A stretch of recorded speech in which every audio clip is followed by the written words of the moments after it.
Olá, pessoal, muita paz, muita luz a todos.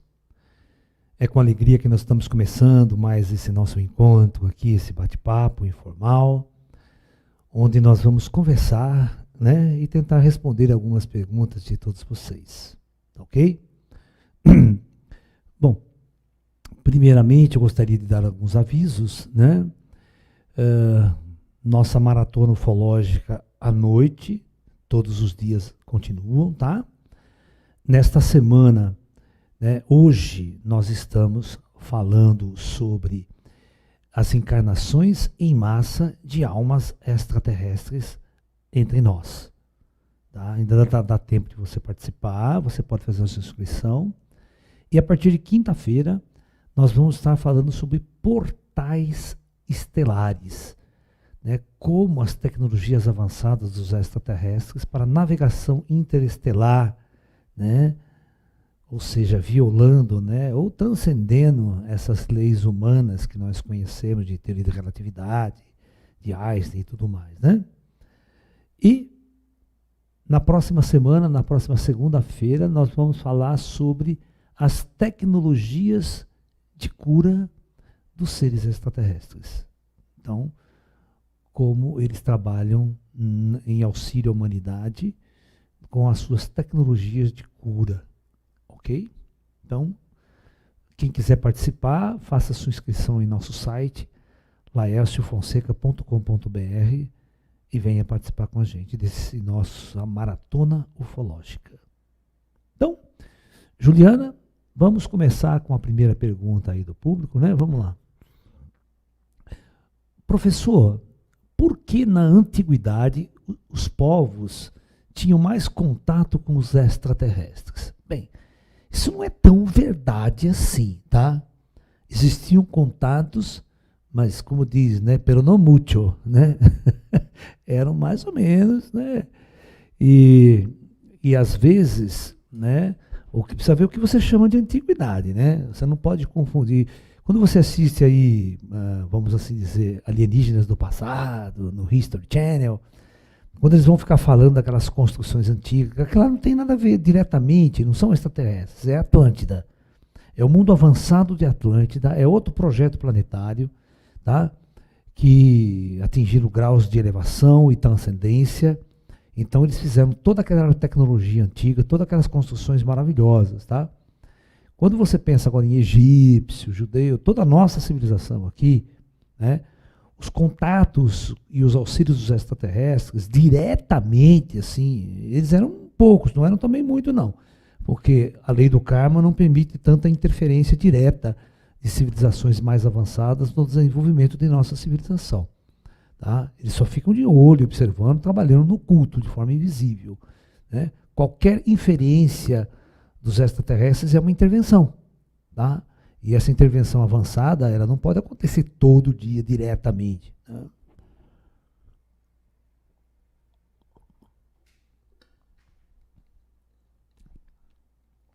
O que aconteceu no mistério das máscaras de chumbo no Rio de Janeiro na década de 60?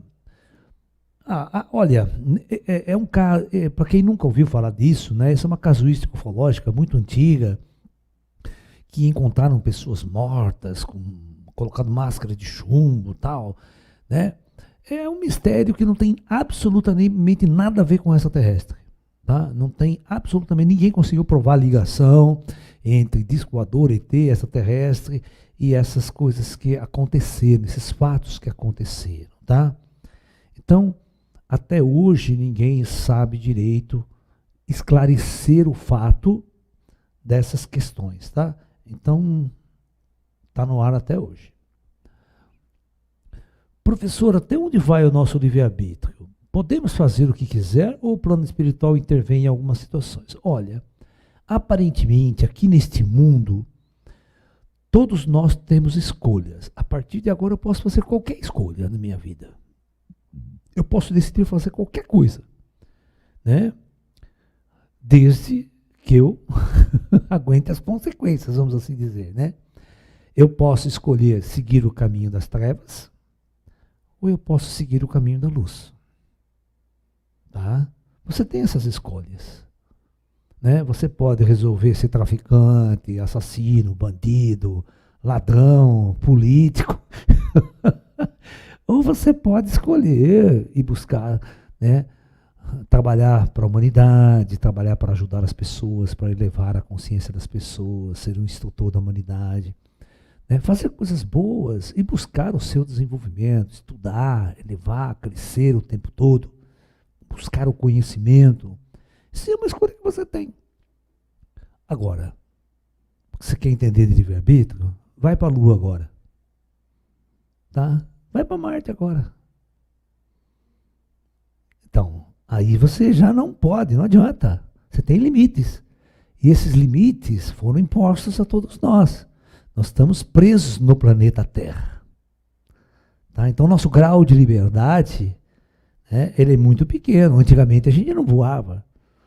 Certo? A gente começou a voar faz pouco tempo. Certo? A alçar a liberdade de voo através dos nossos aviões, da nossa tecnologia e tal.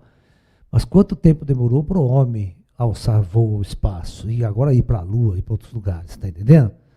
E é uma tarefa muito difícil. Então, veja bem, tudo que nós queremos, nós temos que conquistar. Tudo são conquistas. Tudo faz parte de um trabalho de crescimento, de compreensão, de entendimento. Mas nós estamos profundamente limitados aqui naquilo que nós chamamos de capacidade operacional dentro de certas questões. Tá? Por exemplo, você quer ver que interessante? Uma pessoa fica doente, uma pessoa pega um câncer.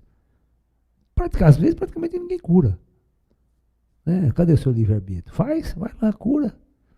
Então você está sujeito a regras, você está sujeito a leis e você não consegue fugir delas. Você quer ver uma coisa que ninguém consegue escapar? A morte. Ninguém consegue superar a morte, no sentido real da coisa. Tá? Por mais rico, bilionário, tal, sacerdote, padre, a morte chega igual para todo mundo. Ok? Então, pensa bem nisso. No Brasil, existe uma colônia astral que tem uma função de gerenciamento de almas que encarnam e desencarnam por todo o planeta. O Brasil realmente tem esse papel no projeto atual? Não, não é bem assim, não, tá? Não é bem assim. Cada região do planeta, né, em termos de cidades astrais também, tem o seu controle operacional. Né?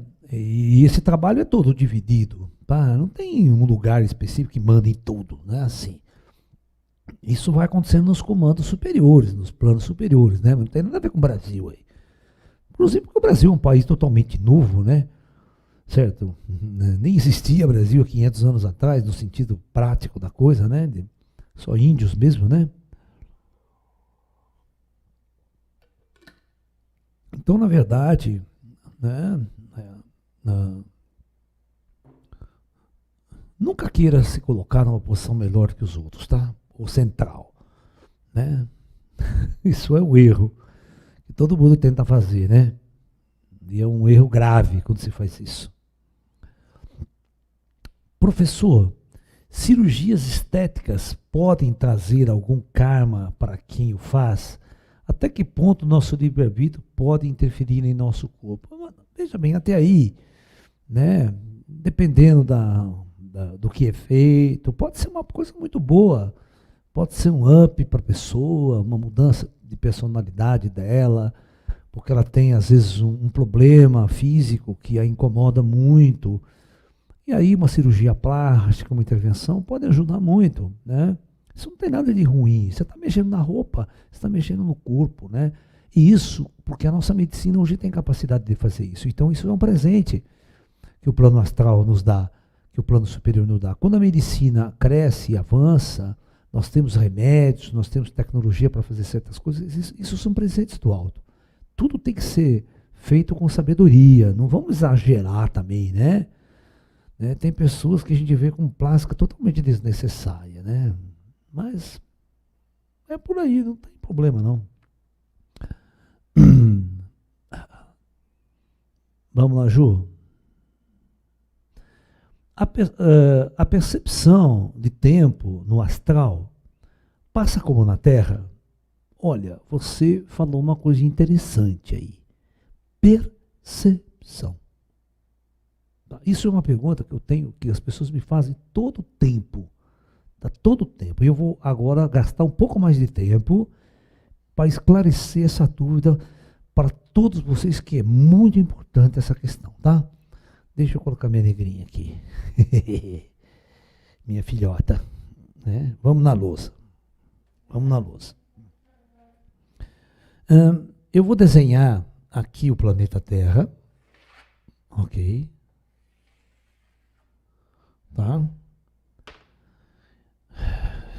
Vou tentar até fazer um exagero de escala, né? Aqui nós temos o eixo de rotação da Terra, tá? Ok? A Terra tem uma velocidade angular, né? E tem um período de rotação, né? De uma volta a cada 24 horas, né? É uma volta por dia, né? Ou seja, ou se a gente for ver isso aqui seria frequência, não seria nem período, tá errado isso aqui, né? Então, a frequência da Terra é uma volta por dia ou uma volta a cada 24 horas, né? Você está entendendo? Então, o período de rotação da Terra é 24 horas. O tempo que ela gasta para dar uma volta em torno de si mesmo, tá?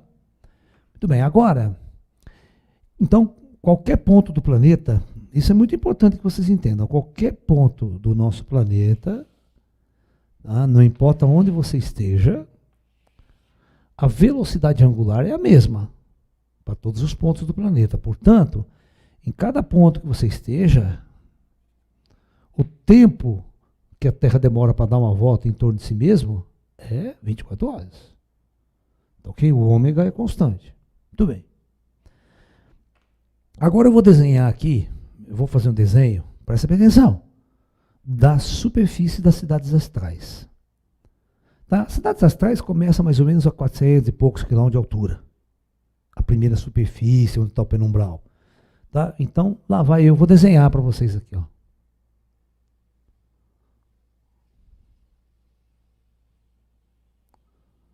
Essa cor aqui.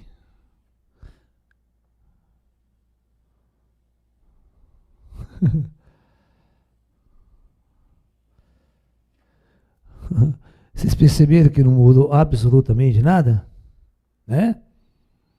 Em termos de proporção, quase nem aparece aí a altura.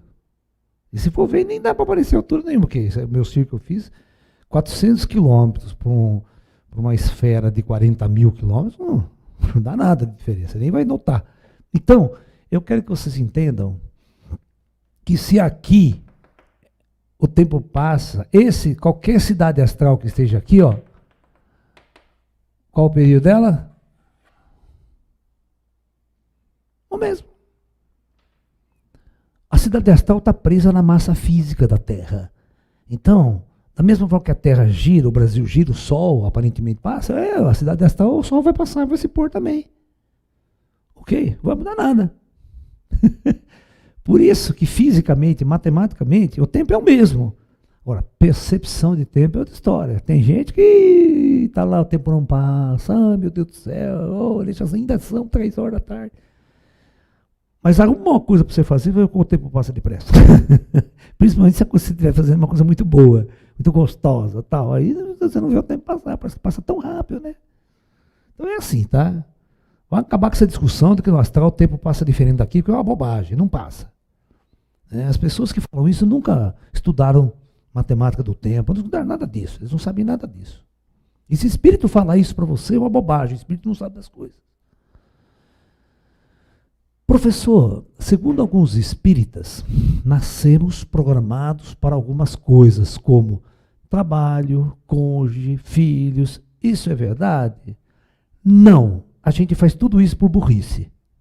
Tá? Não tem essa programação, não, tá? Agora, existe um modelo no planeta, um modelo arquetípico. Você entra numa sociedade, desde criança, sua mãe, teu pai, vai te traduzindo, te informando para você casar, ter filho, arrumar trabalho, né? Ver essa vida de androide que eu falo, essa matemática do androide, né? Dessa programação do androide, aí é outra história. Tá? Aí é outra história. Então, o seu livre-arbítrio, no seu livre-arbítrio você pode tomar qualquer decisão. Você pode mudar o seu trabalho, você pode mudar seu destino, você pode preferir nunca casar na vida. Eu, por exemplo, tomei a minha decisão. Eu nunca casei e nunca tive filhos. Eu só tenho meus 20 e tantos gatos aqui, meu bando de cachorro lá no sítio, essa é minha fiarada. Você está entendendo? Você porta mais decisões, você não é... Os espíritos não vêm aqui programas, então você toma decisão a qualquer momento da sua vida. Você está me entendendo? Não existem essas regras aí. Você está entendendo? Vamos lá. Como perder o medo de fazer a primeira projeção astral? Eu pergunto, na nossa vida, aqui na nossa jornada pela vida, nós passamos por sempre, primeiras vezes, num monte de coisa, né? Nós perdemos a virgindade pela primeira vez, sabe? Nós vamos fazer o vestibular, entrar na faculdade, toda aquela tensão, aquele nervosismo, né? A gente estudou pra caramba. Quem fez vestibular difícil, né? Sabe o que eu tô falando? Você tá entendendo? Para entrar numa Unicamp, entrar numa USP, entrar nas faculdades aqui, tem 200 concorrentes, né? Aqueles vestibulares difíceis, que você tinha que fazer aquele cursinho, estudando muito mesmo para passar, né? Então, tudo tem uma primeira vez, cara.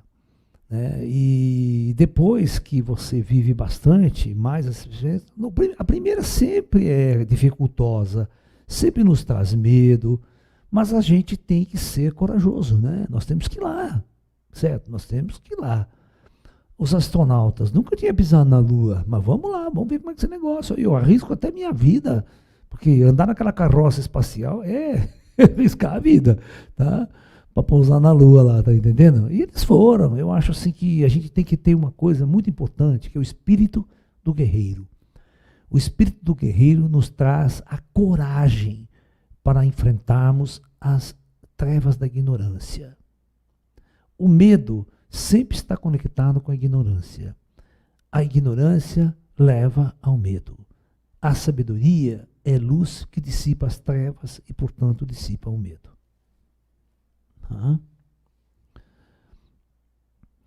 Professor, como é o estudo e o trabalho no plano espiritual? O aprendizado é mais fácil lá? Veja bem, é mais fácil. Portanto, aqui na Terra também, se você quiser estudar, se você for buscar, você vai aprender. Mas tem aquele cara que está lá na Cracolândia, não quer saber de porra nenhuma, só quer saber de usar droga, não quer nem trabalhar, o cara quer. Então não tem nem busca de conhecimento, não tem nada, sabe? Você está entendendo? Então, tudo é um esforço, tudo é um trabalho de dedicação, de disciplina, né? Eu aprendi tudo isso treinando as artes marciais chinesas, né? Eu aprendi treinando Kung Fu, treinando Tai Chi Chuan, toda a disciplina. Apliquei isso no meu estudo de matemática, no meu estudo de física. Treinei isso estudando música também, praticando, tocando música, tocando bateria. Tudo você tem que aprender, você tem que se dedicar. As coisas não caem do céu, né? Nós na Terra, nós estamos aqui para construir. E no mundo espiritual não é diferente. No mundo espiritual não é absolutamente... O mundo espiritual é muito, mas muito parecido com o mundo aqui. Sabe? Aquele que busca, aquele que quer, aquele que trabalha, vai encontrar locais, vai encontrar instrutores, vai encontrar escolas e vai aprender.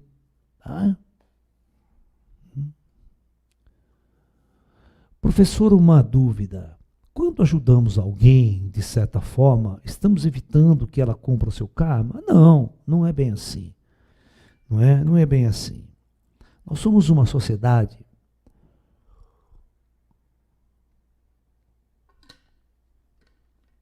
onde nós devemos nos auxiliar mutuamente. Isso deveria ser uma regra geral. Tá? Tem pessoas que passam por grandes dificuldades e às vezes ele não tem uma capacidade sozinho de sair daquela condição. Tá? Porque às vezes ele não tem nem inteligência suficientemente para isso, não tem o treino para isso. Tá? Então, nós devemos auxiliar essas pessoas, nós devemos trabalhar com ela. E tem um jeito de fazer isso. tá? Aquele velho provérbio, né, de Jesus. Ao invés de você dar um peixe à pessoa que está com fome, por que você não ensina ela a pescar? Né? Você está me entendendo? Por exemplo, tem pessoas que toda semana, impreterivelmente, vem aqui tomar passe, né? Porque meu irmão trabalha em centro espírita, ele dá passe nas pessoas, né?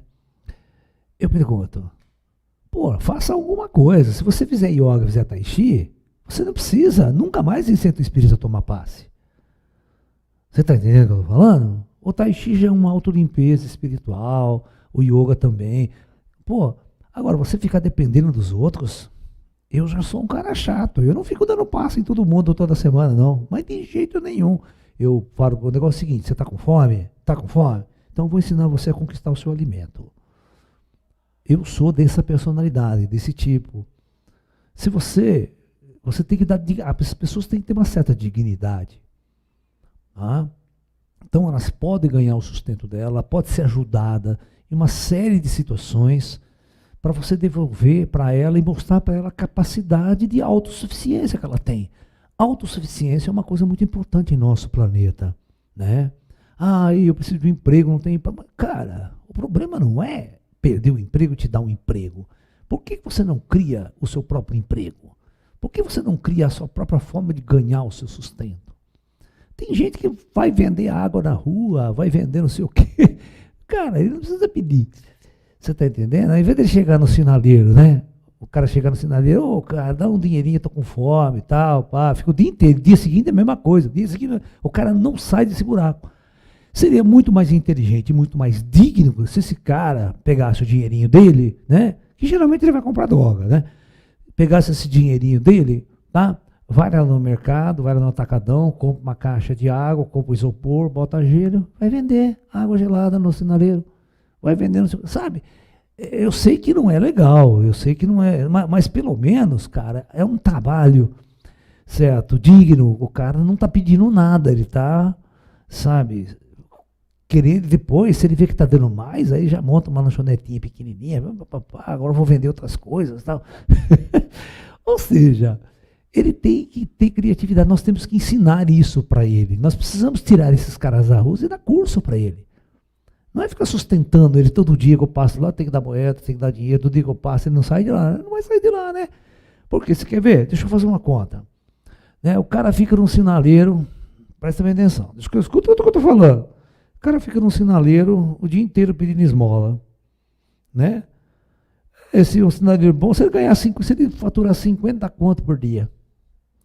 Vamos supor que ele fature 50 aqui, não é difícil ganhar 50 reais pedindo esmola na rua, não. Tá? Você está entendendo? Tudo bem, 50 reais por dia. Vamos supor que ele, né, trabalhe todos os dias, o que ele não vai fazer. Sábado e domingo ele tem que descansar também. Vai dar uns 25 dias por mês aí, né? Mas se fosse 30 dias, né? Você está entendendo? Se fosse 30 dias, 3 vezes 5, 15, o cara ganha R$1.500. Pô, salário mínimo é 1.080, você trabalha pra caralho numa empresa para ganhar R$1.080. Então é mais fácil pedir esmola. Entendeu? Então tem certas coisas que a gente botar na ponta do lápis e falar, puta que pariu, não, eu vou pedir esmola.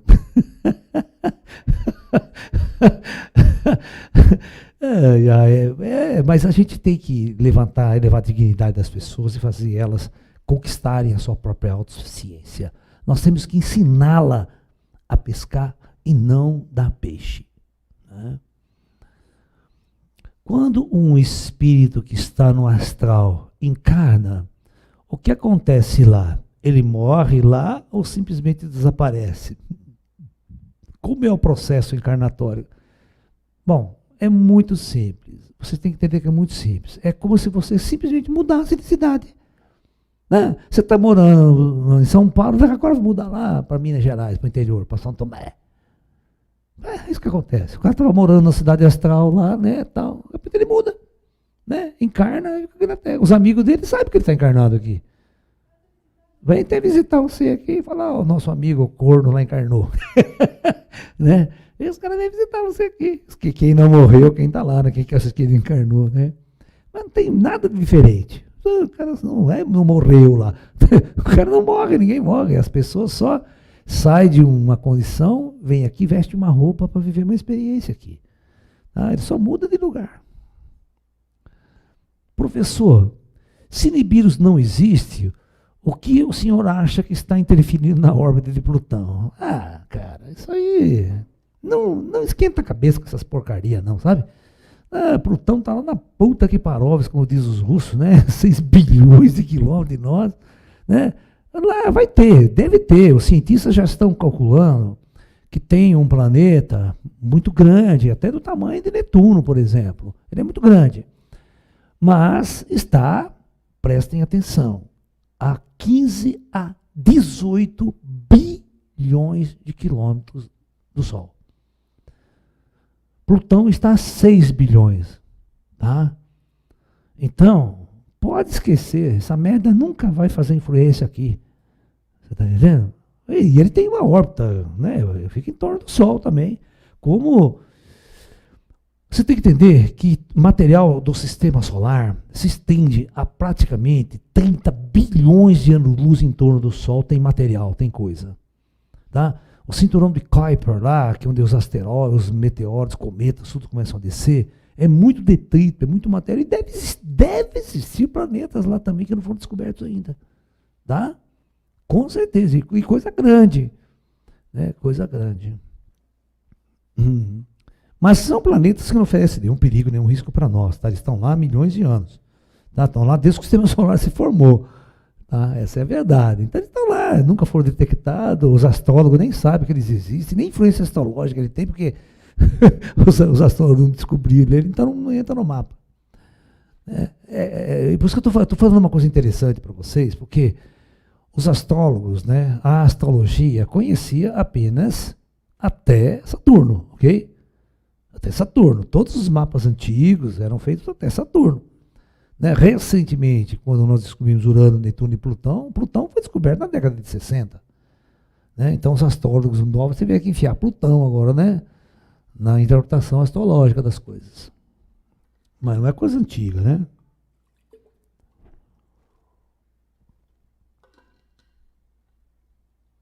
Professor, é necessário existir progresso e alta tecnologia para uma sociedade transcender? Não, de jeito nenhum.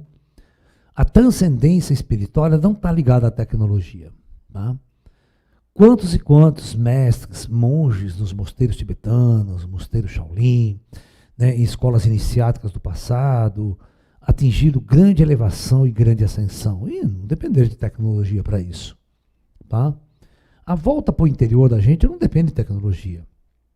Tá? Meditar, tal. Se dependesse de tecnologia, seria uma puta sacanagem, né? Como é que você bota o cara 2000 anos atrás e sem tecnologia, tem que esperar 2000 anos, 30 encarnações, até a tecnologia chegar para ele poder ascensionar? Não, esquece, isso não é assim. Tecnologia é uma facilidade que os caras dão para nós. E não devia dar, porque quando dá essa merda que vocês estão vendo aí, né? Os caras escravizam muito mais a gente, né? Né? Os animais que estão morrendo queimados na Amazônia e Pantanal, neste momento, é que cumpriram esse ciclo na Terra. O projeto deles está no fim também? Não, o projeto deles não está no fim. Veja bem, a gente, desde que esse planeta é planeta, há bilhões de anos atrás, ele está em constante mudança e constante transformação. Tá? Vamos imaginar há 1 milhão de anos atrás, quando não existia nenhum ser humano aqui. Tá? Sempre existia mortandade em massa dos animais aqui. Caía um asteroide, morria torcendo. Pegava fogo nas florestas, quem ia apagar? Fogo você pega, dá um raio, qualquer coisa, incendeia. Então, esse tipo de mortandade, esse tipo de situação acontece desde que o planeta é planeta. Você está me entendendo? Né? Nós, seres humanos, né? A gente se matava em tantas guerras, né? Aquelas guerras da Idade Média lá, da Idade Antiga, arrebentava tudo, Roma matava todo mundo, né? Você vê como é que é. Nós somos animais também, à mercê de um estado natural das coisas, né? E tem muita coisa. Às vezes lá no Pantanal, por exemplo, todo mundo está vendo que aquilo lá está seco pra caramba. Né? Às vezes não é o ser humano que taca fogo. Às vezes é. Certo? Mas às vezes, se você largar a natureza, ela pega fogo também. Se você jogar uma latinha de cerveja, pega fogo. Se você jogar uma garrafa de vidro, pega fogo, porque o sol incide. Né? Você está entendendo? Eu vou mostrar para vocês como é que uma latinha de cerveja incendeia a floresta. E esses cornos jogam a latinha de cerveja que tomou no mato. Toda lata de cerveja, ela tem o fundo dela assim, ó. Presta atenção, ó. O fundo dela é assim, ó. Tá? É côncavo. Tá? É um espelho isso aqui, ó. Côncavo, ó. Fundo. Então, quando você joga a latinha de cerveja, né? No chão, o sol bate aqui e ele vai incidir. Aqui pega fogo. Ok? Então, tome cuidado com isso. Está entendendo? Tome cuidado com isso. Tá? Quando você estiver na floresta e você não tiver como acender fogo, não precisa ficar com aquele pauzinho, não. É coisa de 10 mil anos atrás. Coisa de gente idiota. Está pedra, isso não tem pedra. Não tem pedra. Tá? Mas você tem um saquinho plástico transparente. Tá? Todo mundo tem um saquinho plástico que pegou no supermercado. Então você pega um saquinho plástico, tá? Enche de água, né? Água, tá?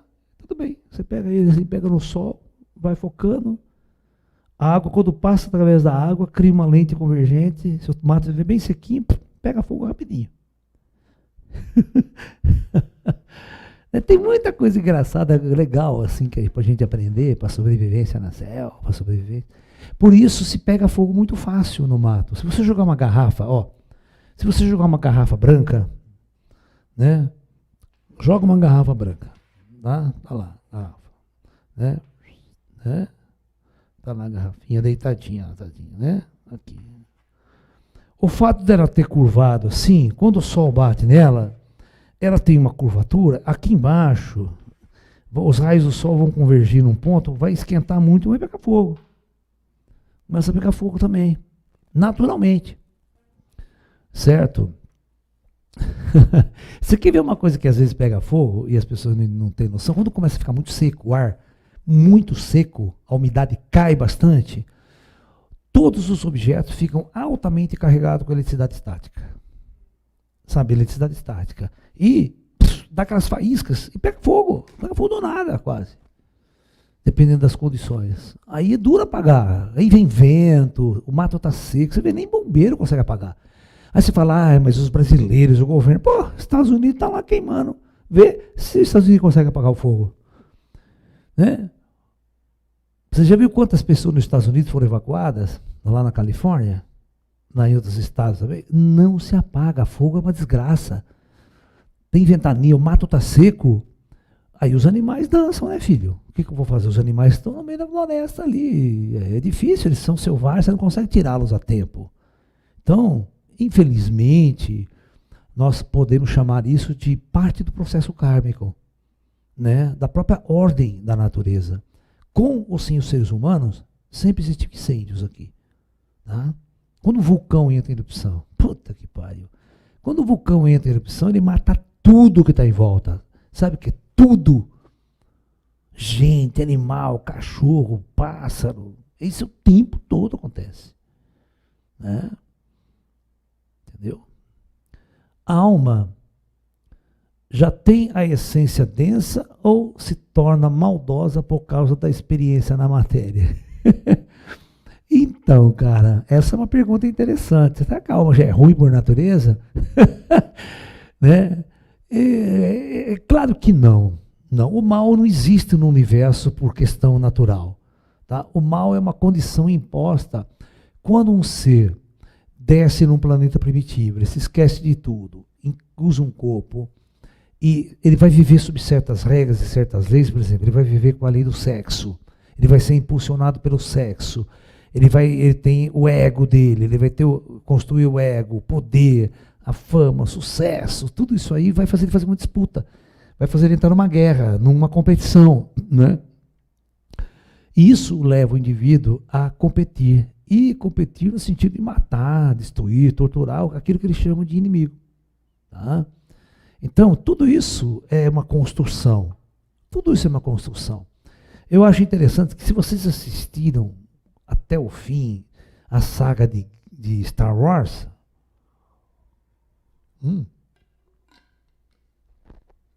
vocês vão entender a mensagem do escritor.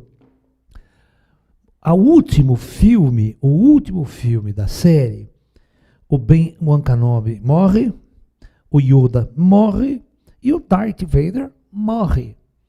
E o final de tudo, que depois da morte, no corpo espiritual, a última cena do filme, você vai ver os três juntos, de braços dados, lá do outro lado, superando a dualidade que se chama o lado negro e o lado branco da força. Que isso era uma condição existente no ego humano, né? A partir do momento que eles entenderam que todas as guerras e toda a busca pelo poder que eles tinham, que não tinham sentido, que eles existiam após a morte, após o plano espiritual, né? O que importa as conquistas humanas na matéria? Se ela é transitória e você morre? Que tipo de conquista você realmente quer ter aqui quando você está usando um corpo material? Né? Então, a verdade final é que essa dualidade foi transcendida no final do filme. Tá? Isso é importante. E feliz e inteligente, aquele que enxerga isso antes de morrer. Aquele que em vida vive e entende essa consciência, não vai fazer tanta merda na jornada. Tá? Esse é o ponto-chave da questão. Vamos lá. Professor, a hora e maneira de nossa morte está sempre planejada pelos mestres kármicos ou pode acontecer por acaso? Geralmente não acontece por acaso. Tá? Mas, deixa eu explicar uma coisa. Você pode fazer bobagem, você pode fazer besteira e você pode achar essa morte antes daquilo que estava planejado para você. Sabe? É só você começar a fazer merda, começar a fazer besteira, pega o carro, sai a 200 por hora e enche a cara, vou lá, só para mostrar para a namoradinha do lado. Ah, meu filho, isso o plano astral não perdoa não, tá? Leva você mais cedo mesmo, tá? Ok? Não é assim. Então, não faça besteira. Cuide do seu corpo, não arrisque sua vida. Não há necessidade nenhuma de arriscar sua vida. Certo? Agora, se você começa a fazer merda, se você começa a fazer um monte de porcaria aí, você está dando mole ao azar, como diz. Né? Professor, o senhor concorda com a física descrita pelo ET no livro de Dinos Crespedon, Viagem no Disco Voador? Olha, posso falar uma verdade? Faz tanto tempo que eu li esse livro que eu não lembro direito o que ele disse lá, cara. Eu li esse livro, cara, na década de 80. Sabe? Então, por favor, se você puder dar um toque aí, né? Que física que ele estava falando, dar um resuminho, talvez eu consiga puxar pela memória. Porque há pessoas que se apaixonam rápido por certas pessoas e outras não? Seria um encontro de almas? Não, nada a ver. Isso é tudo bobagem esse negócio. As pessoas se apaixonam por outras porque tá vazia por dentro, tá? É um problema psicológico. Ela precisa se grudar em alguém para se sentir feliz, para se sentir realizada, porque ela não consegue ser feliz por si só. Então as pessoas ficam procurando nos outros aquilo que elas não têm. É como se fosse, eu preciso minha alma gêmea, completar a minha vida. Não precisa bosta nenhuma. Isso aí é um jogo arquetipal que enfiaram na tua cabeça, tá? E paixão é doença. Você ficou apaixonado, você está doente, tá? Paixão é uma doença, tá? Não vai confundir amor com paixão, que são duas coisas completamente diferentes, tá? Entendeu? Então, vamos com calma nisso daí. Estou fazendo a técnica Carran. Tenho 13 anos. Nossa, você é muito menino. Não sei se menino ou menina, desculpe. Tenho 13 anos e minha família, quando vê eu praticando, ri na minha cara. E isso me desmotiva muito. Como posso tirar a motivação do meu interior? A primeira coisa importante é você não ligar para os seus pais, é começar a acreditar em você. Se você curte isso, se você gosta disso, tá? Vai com calma, vai devagar, você é jovem ainda, tem muito tempo para você aprender, crescer e se desenvolver, né? Se seu pai dá risada de você, pode ter certeza que seu pai... Não vou falar o termo certo aqui, porque eles não iriam gostar. Né? Seus pais devem ser bons ignorantes nessa área. Né? Senão eles teriam te orientado muito melhor e praticava junto com você, viu? Tá? Laércio, me diz o que fazer. Minha vida sempre foi controlada por meu marido e nunca me deixou ir para fazer algo a respeito de espiritualidade. Tenho agora 64 anos. Por onde começar? Simples, vamos começar pelo começo. Né? Comece a praticar. O importante é praticar, não é só ficar lendo livro e tal. Né? Então, procure uma escola de yoga, uma escola de tai chi, uma escola que vai te ensinar a meditação, vai mudar a tua vibração, a tua energia. E ao mesmo tempo que você faz essas práticas físicas e corporais, você vai procurar, então, estudar, você vai procurar ler livros, assistir palestras, assistir cursos, né? Ir até em centros espíritas, sabe? Isso é muito importante, essa jornada de busca, essa jornada de pesquisa, essa jornada de compreensão, tá? Você vai estudar budismo, vai estudar taoísmo, né? Vai estudar um monte de coisas que são importantes, tá? Vai com calma, nunca é tarde para a gente começar, né? Né? Professor, uma vez o senhor comentou que para o astral, matar qualquer animal tem o mesmo peso se fosse um ser humano. Então, matar baratas, pernilongos tem o mesmo peso também? Não, veja bem, não é assim que funciona.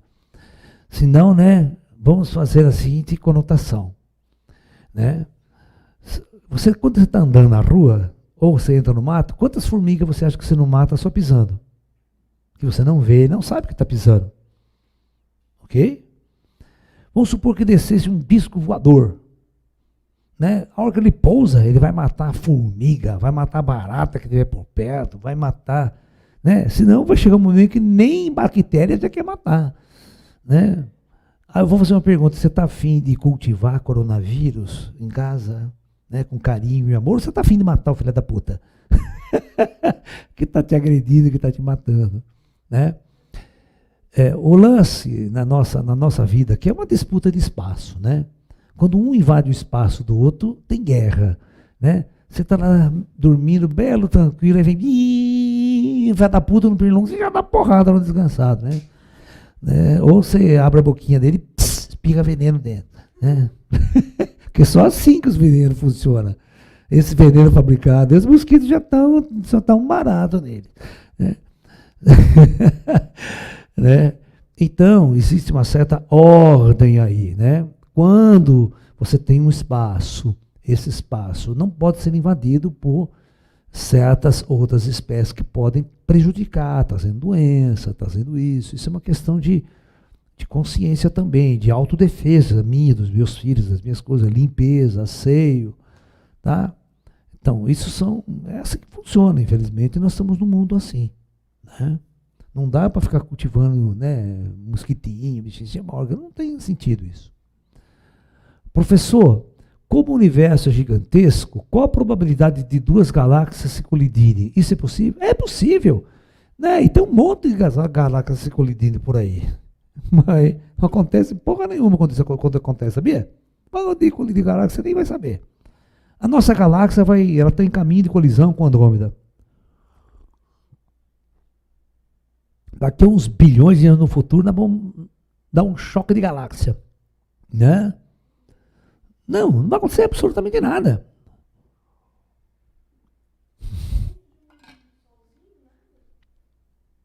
A probabilidade é zero de duas estrelas ou dois planetas, de duas galáxias colidirem. Isso, passa por dentro. Eu vou fazer o seguinte, presta atenção. Eu vou dar um exemplo para você se entender o que é um choque de galáxia. Tá? Imagine que lá em Ribeirão Preto, vou até ser mais inteligente, lá no Japão, né? E aqui no Brasil eu jogue uma bolinha e o japonês joga uma bolinha. Olha a distância que nós estamos. Qual a probabilidade dessa bolinha se chocar uma com a outra? Então, assim funciona também quando uma galáxia for cruzar outra. As distâncias que existem entre uma estrela e outra é tão grande, mas é tão grande, mas é tão grande, que a probabilidade de haver um choque entre elas é zero. Né? Interessante, né? Ninguém sabia disso, né? Existe alguma raça de ET que os próprios ETs entre si não conheçam? Não entendi, esqueci. ET que não conhece ET? Existe? Porra, você acha que os ETs conseguem conhecer vida em bilhões de galáxias? Também não. Existe um trabalho local, saca? É muito para a cabeça, é muita gente, muita raça, muita experiência que existe no universo como um todo. Então, todo mundo está aprendendo, está evoluindo, está aprendendo alguma coisa. Professor, esse vírus da Covid realmente foi criado em laboratório ou é consequência de ações humanas? Ou seria um instrumento de transição planetária? Bom, é cedo para responder certas coisas. Eu, na minha posição, eu jamais seria leviano em acusar. Sabe? A China fez laboratório, soltar. Isso aí seria leviano da minha parte. Tá? Agora, existem teorias aí, né? Existem pessoas afirmando isso. Né? O próprio Trump acredita nisso. Né? Só que não tem certeza, porque se a certeza acontecer, dá uma encrenca, e principalmente se foi proposital. Vamos supor que se estavam cultivando um vírus, estudando um vírus, e ele vaza, alguém fica contaminado e vai embora para casa. No laboratório, isso pode acontecer, e ele não sabe, aí ele começa a passar para outras pessoas. Aí inicia-se uma pandemia. Então não foi uma coisa, vamos assim dizer, de propósito, foi um acidente, escapou, tal. Né? Mas e se, aquela velha história, não, de repente os caras fizeram cá e foram lá e saíram espalhando o vírus pelo mundo, tal, sabe? Entendeu? Eu não sou leviano a ponto de fazer essas acusações agora aqui, mesmo que o plano espiritual me desse alguma dica, eu não posso falar essas coisas. Tá? A gente tem que ter responsabilidade, o meio esotérico tem que ter responsabilidade e não sair falando qualquer coisa sem consequências. É complicado isso, tá? Então vamos aguardar. A verdade sempre vem à tona, mais cedo ou mais tarde. Bom, temos alguma missão nessa encarnação ou estamos aqui somente para curtir e aproveitar como pensa o mestre Osho? Ai, ai. Eu acho o seguinte, sabe? Eu acho o seguinte, tem muitas formas de você ver essa experiência nesse planeta. Tem muitas maneiras de você ver. Tá? Você pode ver, né, isso aqui como um grande parque de diversões, onde o espírito vem aqui simplesmente se divertir e viver todas as experiências que esse planeta pode oferecer. Tá? Mas seria leviano da minha parte, né, acreditar. O Osho não fala isso, tá? Eu já vou ser sincero, eu conheço muito bem o pensamento do Osho, eu estudei muito, né? Tem muitos amigos, inclusive, que viveram no ashram do Osho por mais de 20 anos. Tá? O Osho tinha uma visão, o seguinte, né? A primeira coisa que nós tínhamos que fazer é libertar dessa escravidão social, desse modelo que foi introduzido aí, tá? Ele queria um novo homem para uma nova era. Um homem que estivesse focado em si e não no trabalho. Certo? Libertar-se desse mecanismo, né, de escravidão que existe aí. Né? Mas não que nós aqui não teríamos, né, uma consciência do que estamos fazendo neste mundo. Você está me entendendo? O próprio Osho foi um grande instrutor. O próprio Osho se preocupou demais com a vida das outras pessoas na busca de libertá-las. Né? Então, eu pergunto para você, tinha ou não tinha o Osho uma missão? Né? Você está entendendo? Ele mesmo foi um grande instrutor da humanidade. Você está entendendo? Então, né, na visão, a gente tem que entender como você pode fazer isso, como você pode ter essa visão das coisas. Bom, o encosto pode ficar por quanto tempo em uma pessoa? Depende do quanto ele gostar de você. Né? Depende do quanto você permitir que ele fique ao seu lado também, né? Porque é aquela velha frase, cada um tem o encosto que merece, né? Você atraiu, você conquistou o encosto, alguma coisa você fez para atrair esse encosto, né? Coisa boa não foi. Ninguém atrai encosto para fazer coisas boas, sabia disso? As pessoas só atraem encosto por fazer coisas erradas, né? E o que significa coisa errada? Coisa errada é sempre algo que prejudica uma outra pessoa. O teu encosto sempre é função de algo que você fez de errado para outras pessoas, no sentido de prejudicar uma outra pessoa, né? Você se lembra do Divaldo, no próprio filme dele, ele mostra, né, aquele encosto que o perseguia, né, há anos, há séculos, né? E depois foi esclarecer um pouco mais lá na frente que aquele encosto, ele não conseguia se libertar daquele encosto, né? Mas agora, por que aquele encosto o perseguia? O que ele queria? Aquele encosto dizia que ele era culpado. Veja bem, então, ele fez uma coisa errada também, certo? Por encosto. Não enquanto estava ali no pé dele. Ninguém fica 200, 300 anos infernizando a vida do outro se o cara foi bonzinho e não fez nada. Então, a história foi que ele, lá atrás, ele provocou o suicídio desse indivíduo. E como você pode fazer isso? Né? Corneando ele. A história do filme não é bem contada, porque no filme o coisa não conta. A gente precisa perguntar para o Divaldo. Isso, Divaldo, o que você fez lá atrás para o cara? Eu não sei se tem algum livro do Divaldo que ele fala isso, né? Porque ele tem tantos livros escritos, né? Ou em alguma palestra ele tenha dito isso que eu não saiba, tá? Se vocês souberem, fala para mim, tá? Vocês me contam a história aí. Porque provavelmente é coisa passional. Provavelmente, né, o Divaldo, naquela encarnação, teve alguma coisa com a mulher do cara. E o cara pode ter perdido a mulher para ele, né? E no desgosto, no desespero, o cara se suicidou. Então ele considera que o Divaldo foi o responsável pelo suicídio dele, né? Por causar esse mal e tal, aquela coisa toda. Né? Então eu não sei, eu estou só chutando. Estou só chutando aí nesse ponto aí, tá? Mas, para mostrar para vocês e responder a pergunta que você me fez, que é o seguinte, né? Até quando o encosto fica ao teu lado? Até quando ele quiser. Até quando ele achar que ele está vingado. Porque ele fica, porque ele quer, né, de alguma forma, né, resgatar aquele mal que você fez a ele. Ou não precisa ser a ele, pode ser algum amigo dele, algum parente dele. Vamos supor que você aqui faz um mal muito grande para uma pessoa aqui, né?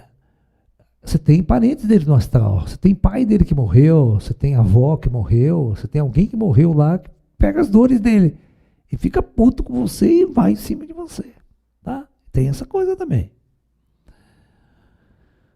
Nossos parentes costumam reencarnar antes de nós desencarnarmos? Quanto tempo isso demora? Vi que você deu um exemplo da sua mãe que tinha outros parentes no plano astral.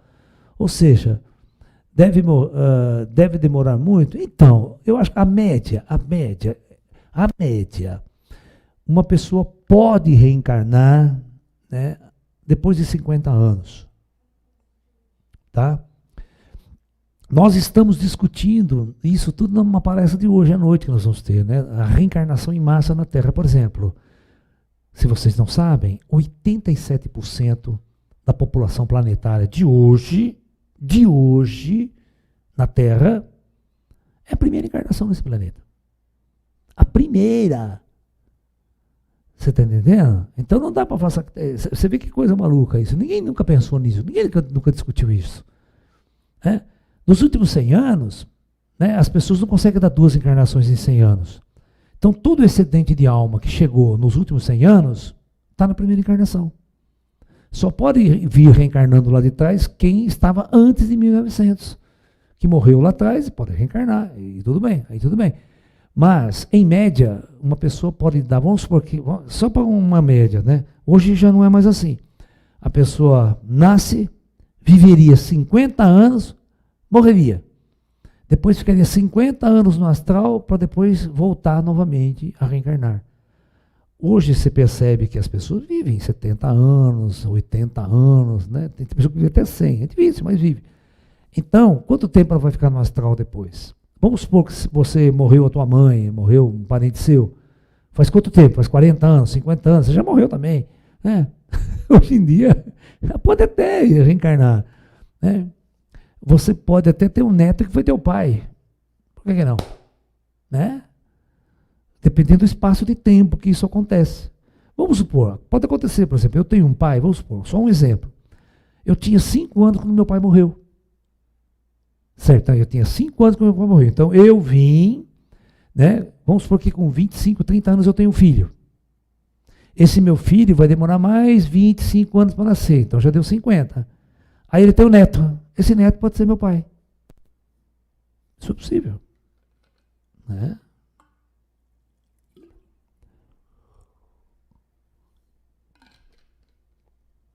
Pessoal, vamos lá para a última pergunta do nosso trabalho de hoje, que já está encerrando o nosso tempo.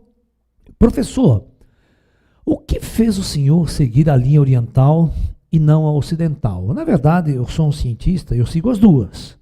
Todas as pessoas que me conhecem sabem que eu tenho toda uma prática, um estudo no orientalismo, né, como professor de Kung Fu, professor de Tai Chi Chuan, professor de filosofia oriental, meditação, medicina oriental, tudo. E no lado ocidental eu sou um físico. Eu estudei toda a ciência, toda a matemática, toda a filosofia ocidental, filosofia da ciência, tá? Então, e por isso eu tenho esse equilíbrio, né? Ciência e espiritualidade. Né? Tá bom. Professor, desde a infância sempre tive fascismo pelo nazismo. É foda, hein? Pode ser que eu seja uma encarnação de algum nazista? Pode. Porque não sei quantos anos você tem, né? Mas vamos supor que você morreu durante a Segunda Guerra Mundial. Né? Você era um nazista, morreu durante a Segunda Guerra Mundial, né? Um radicalismo de... Né? Um certo radicalismo filosófico, né? O nazismo tem uma série de coisas assim, né? Aquela época, praticamente, o mundo inteiro, ninguém era democrático naquela época, sabe? Não tinha país democrático. Era uma máscara só, mas no fundo tudo era uma ditadura, sabe? Ditadura na Europa, ditadura na Rússia, ditadura não sei aonde, tudo era uma ditadura, né? Você está entendendo? De uma certa maneira, infiltrada e mascarada por, né? Bom, mas... é óbvio, se você tem uma simpatia, você tem uma conectividade, sabe? Então pode ser que você seja alguém, né, lá de trás, que traz esses arquétipos, né, até hoje, ok? Mas pelo menos evolua, né? Não fique lá no nazismo na Segunda Guerra Mundial, porque todo mundo sabe que é uma experiência que não deu certo. Tá? Então não vai dar certo de novo, né? Não adianta querer ressuscitar o Quarto Reich. Né? Ressuscitar o Quarto Reich é ótimo, né? Professor, os ETs também cometem erros? E se sim, quem os corrige? Eles mesmos. Né? Eu acho importante que vocês entendam, errar não é uma coisa ruim. O importante é você corrigir teu erro. Errar faz parte da experiência. Né? Você quer ver que interessante? Vocês sabiam, pouco se conta, né? Pouco se conta. Todo mundo fala do primeiro astronauta russo ir para o espaço. Mas o do segundo ninguém fala. Né? Porque o segundo morreu no paraquedas, não abriu. Né? O foguete, o foguete foi tudo bem no espaço, uma maravilha tal. A hora que entrou na para o portal, o paraquedas não abriu, ele arrebentou no chão. Né? Você está entendendo? O que significa isso? Significa que para nós alcançarmos, a gente vai errar muito. E às vezes esses erros são fatais. Né? Você vê a Challenger, não explodiu no voo, no lançamento, matando... Tinha 7 ou 9 astronautas, nem lembro agora. Entendeu? Então, a nossa vida é feita de acertos e erros. É claro que quanto mais a gente vai aperfeiçoando nossa ciência e tecnologia, a margem de erro vai caindo bastante, tá? Então, quando os ETs percebem, né, que cometeram algum erro, eles podem corrigir esse erro. Esse é o ponto-chave da questão. Beleza, então, pessoal? Muita luz a todos, muita paz. É sempre muito agradável passar essas horas aqui com todos vocês e poder aí colocar uma sementinha no coração de cada um de vocês, para que essa semente possa brotar, possa germinar e lá na frente dar bons frutos, ok?